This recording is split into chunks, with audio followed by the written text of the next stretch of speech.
PM Modi છે એ ગુજરાતમાં જનસભામાં લોકોને સંબોધવા માટે લોકસભાની ચૂંટણી લઈને આવી રહ્યા છે અને ક્યાં ક્યાં આવી રહ્યા છે અને એમનો આ વખતેનો વ્યૂ શું છે વાત કરીએ આજના વિડીયોમાં. તમે જોઈ રહ્યા છો વાઇબ્સ ઓફ ઇન્ડિયા. મારું નામ છે જયરાજ અને પીએમ નરેન્દ્ર મોદી એ ગુજરાત પ્રવાસે આવી રહ્યા છે કારણ કે લોકસભાની ચૂંટણી આવી છે અને ચૂંટણીના પ્રચાર અંગે એ તારીખ પહેલી જો વાત કરવામાં આવે તો 1 મે ડીસામાં સભા કરવાના છે, જે બનાસકાંઠા અને પાટણ એ લોકસભાનો વિસ્તાર છે. અને એ સિવાય જો વાત કરવામાં આવે તો એ સિવાય બીજી ઘણી બધી જગ્યામાં જે છે એ પ્રચાર માટે આવી રહ્યા છે.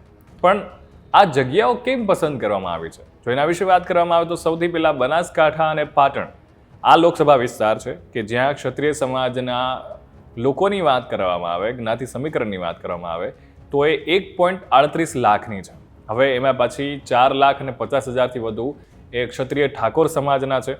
એ સિવાય બીજી જે સભા થવાની છે એ થવાની છે હિંમતનગર. લોકસભા વિસ્તાર છે એ સાબરકાંઠા છે, તો સાબરકાંઠામાં 0.39 લાખ જેટલા ક્ષત્રિયો છે.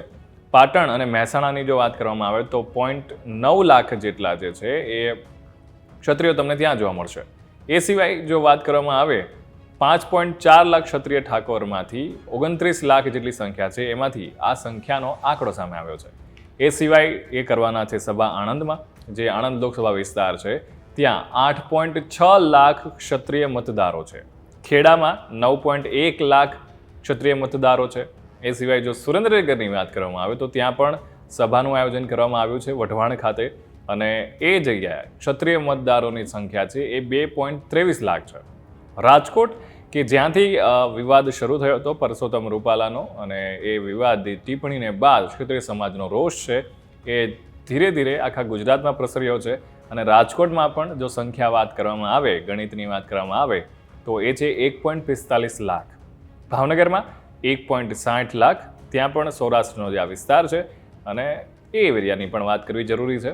વાત કરીએ જૂનાગઢની. જૂનાગઢ લોકસભા વિસ્તાર છે અને જૂનાગઢમાં 1.5 લાખ મત એ છે એ ક્ષત્રિય સમાજના છે. અમરેલીમાં 64,000થી પણ વધારે લોકો છે ક્ષત્રિય સમાજના.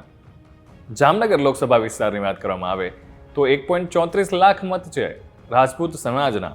એવી રીતે આ જેટલા પણ જગ્યાએ નરેન્દ્ર મોદી સભા કરવાના છે એમાં ક્યાંક ને ક્યાંક જે આંકડો છે એ ક્ષત્રિય સમાજનો વધારે છે.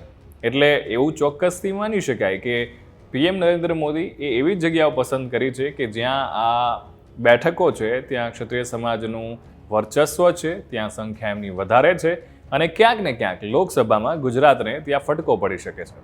તો તમને શું લાગે છે કે પીએમ મોદીની આ સભા જેટલી પણ જગ્યાએ વિઝિટ કરી રહ્યા છે, પ્રચાર કરી રહ્યા છે, એના કારણે ક્ષત્રિય સમાજનો રોષ ઓછો થશે? શું પીએમ નરેન્દ્ર મોદીની અસર છે એ આ જગ્યાઓ પર જે પણ અત્યારે રોષ ચાલી રહ્યો છે એને શાંત કરશે? કોમેન્ટ કરીને અમને ચોક્કસથી જણાવજો.